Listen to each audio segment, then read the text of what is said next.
What does a Trump presidency mean for your student loans, your other debt that you have in the mix, your investments, your taxes, inflation, or your employer benefits? That's what I'm going to talk about here. I'm Megan from Student Loan Planner, one of the senior student loan consultants. So I'm going to give you my take and we'll have a little student loan twist on it, of course, because we're the Student Loan Planner YouTube channel. Like and subscribe if you like this type of content or if you like insights from student loan experts. Let's jump in. So, what does a Trump presidency mean for student loans and debt? Let's start with student loans first. So, I think it's probably pretty obvious, but there's not going to be any mass student loan forgiveness. There was a lot of talks about mass student loan forgiveness during the Biden administration with the up to 10 or 20,000 of loan forgiveness that came out the bat in 2020 and 2021. And that was struck down. It didn't go anywhere. It's not coming back. I think the SAVE plan was meant to kind of be that loan forgiveness, the backup plan, the sneaky backup plan for loan forgiveness there. Not that sneaky. We'll talk about that one next, but I don't think we're going to see any mass student loan forgiveness opportunities under a Trump administration. Stanley!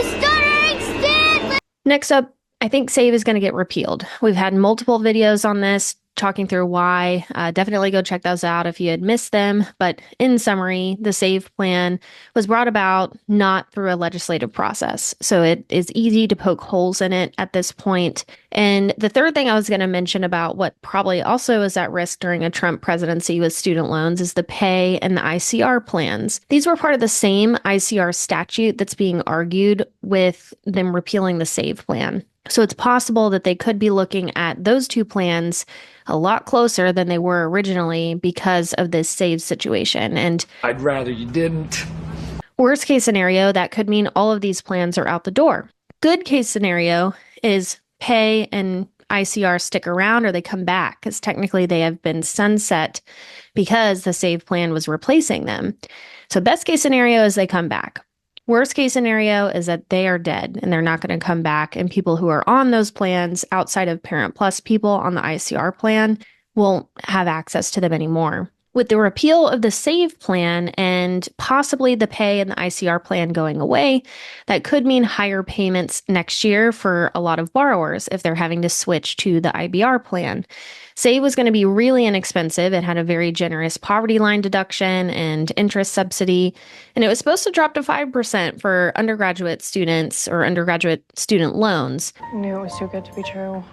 But if the SAVE plan is repealed and we're having to revert back to IBR because maybe worst case is coming to fruition, where pay and ICR are at risk, IBR could be a higher payment than what folks were used to paying in general. Another thing with Trump in the presidency seat, we could see more restrictions with the borrower defense to repayment. This program was protecting folks that were defrauded by their universities or by schools that closed while they were in the program or pursuing the program, weren't able to transfer credits to a different school. Lots of issues regarding private schools. And that could be something that's more restricted in the future. Trump could have a more school-friendly vibe. Business.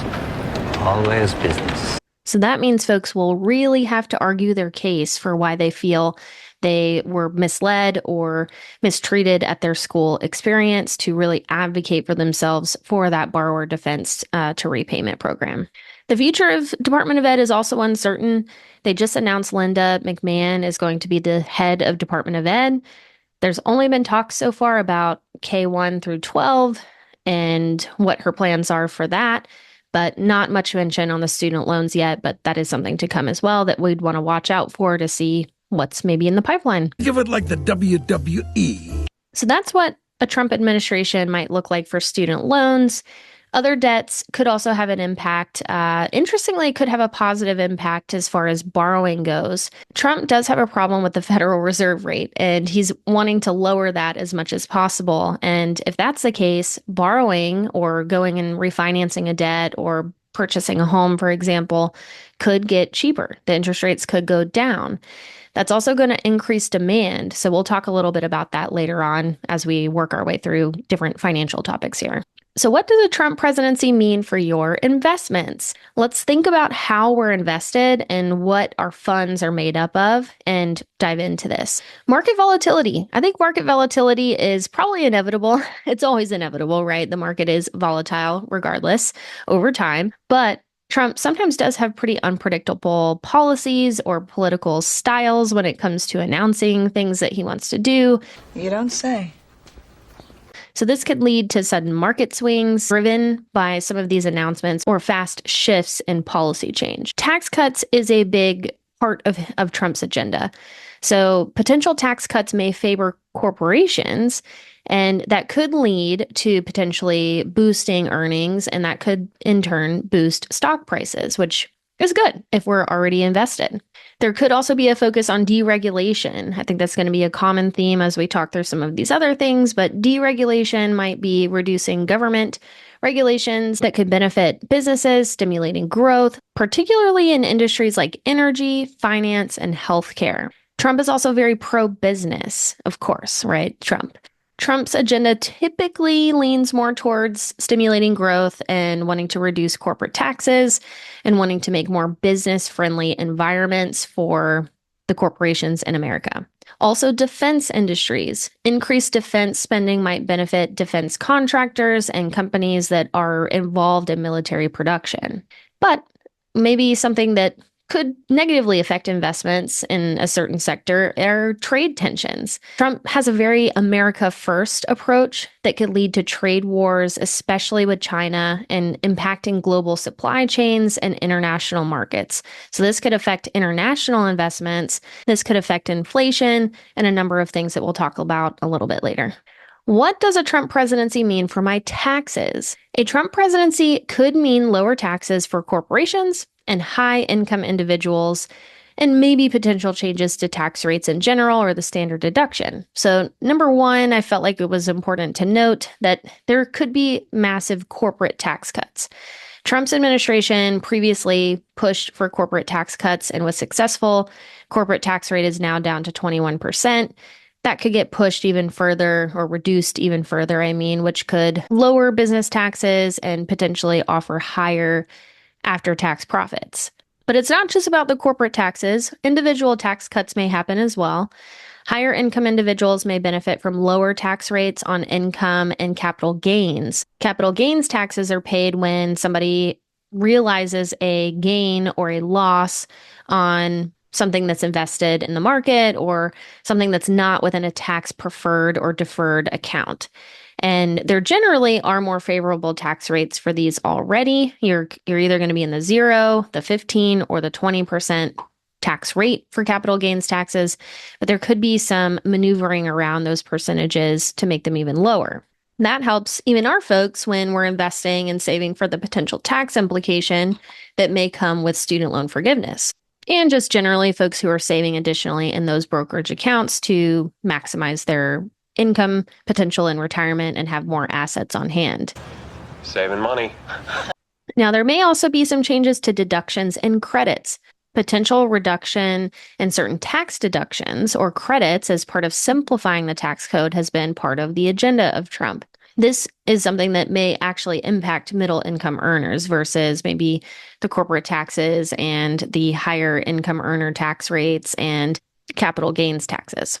But going back to favoring maybe the rich, estate tax is something that's on the agenda. There could be efforts to reduce or eliminate estate tax, and that benefits wealthier individuals when they have large estates and they're transferring money, allowing money to go from generation to generation. There's been talks of changes to state and local tax deductions. Changes to those deductions or caps on the state and local tax deductions could negatively impact taxpayers in higher tax states.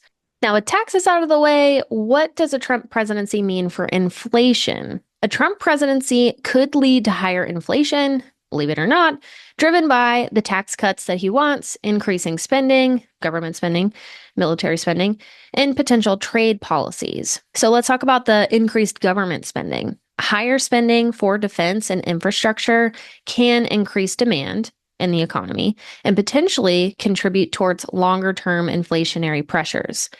But also tax cuts. The tax cuts that are wanted could stimulate consumer spending and business investment, right? And that also boosts demand. So when we're boosting demand, we're also driving up prices potentially, which could cause some inflation in the future.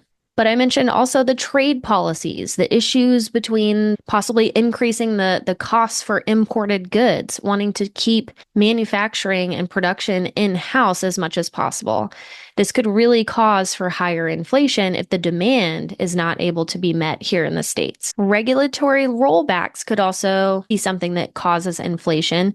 Deregulation, especially in sectors like energy, could reduce production costs and potentially make for longer-term inflationary pressures. Federal Reserve relations. We know that there's tension with the Federal Reserve over interest rates right now, and that can lead to inflation if monetary policy is too accommodating or if rate hikes are delayed. For example, if they're cut and then rate hikes later on to even things out are delayed.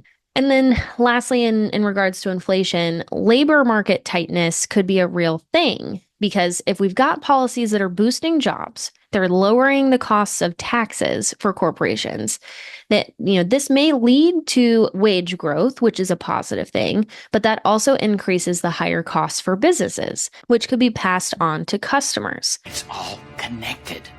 Now, lastly, what could a Trump presidency mean for your employer benefits? A Trump presidency could really result in change to healthcare benefits, tax treatment of employer-sponsored plans, and potential reductions in the workplace regulations.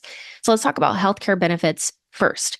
There's been a lot of effort to repeal the Affordable Care Act or the ACA plans, and this could reduce employer obligations to provide healthcare coverage, which is not a good thing for us consumers out there. This could really alter your benefits or increase the costs overall.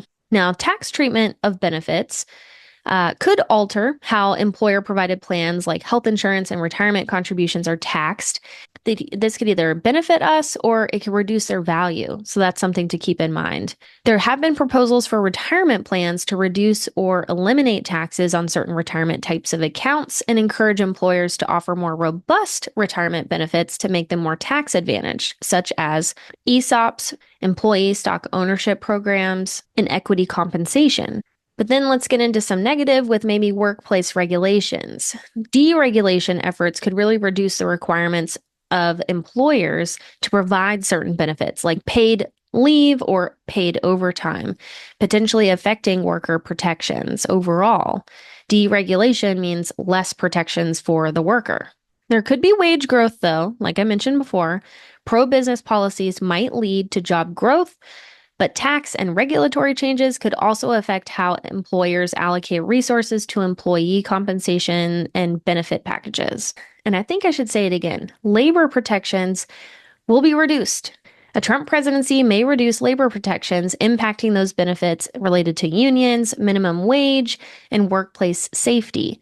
And rounding it out with healthcare costs, reduced regulation on the healthcare industry might lead to lower healthcare premiums, but could also lead to less comprehensive coverage options if shorter-term policies are more popular, or if it's lower cost. What kind of quality do we have?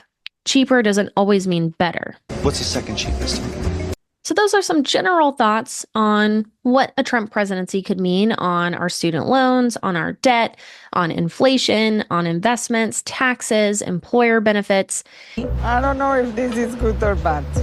If you're concerned about what finances could look like for you in 2025 or through the next 4 years of this next presidency, make sure you got a plan together. It starts with your student loans. You're here at the Student Loan Planner channel. Make sure to like and subscribe for more content on this type of material and how student loans can be integrated with the rest of your finances. This is more of a general financial conversation. Our flavor is always going to be student loans. So if you need help, please seek out our website, studentloanplanner.com. Check out our podcasts, get on our newsletter where we send out details every Thursday about what's going on in the student loan world. That way you can get that elephant taken care of, the elephant that's in the room, those student loans, so you can focus on the rest of your finances and make smart decisions with your money.